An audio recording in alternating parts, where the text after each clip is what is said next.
હવે દિવાળી આવી, દિવાળી પહેલા એક કાળી ચૌદસનો દિવસ આવે છે.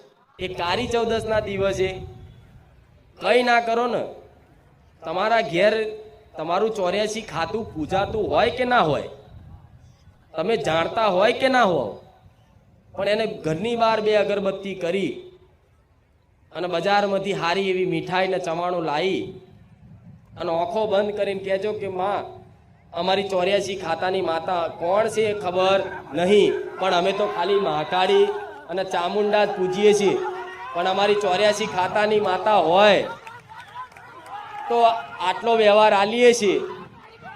રામ જો હજુ સ્વીચ પાડી નહીં ના ચાલુ જોઈ લે, આ કરંટ છે. હજુ જોઈશ તમારી કેટલી માતાઓ છે.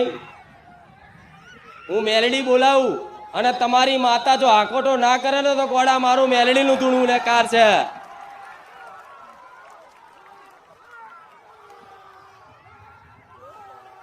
જોયો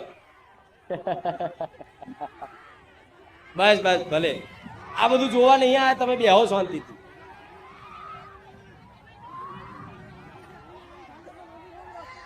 ઓંધળો વ્યવહાર આલજો.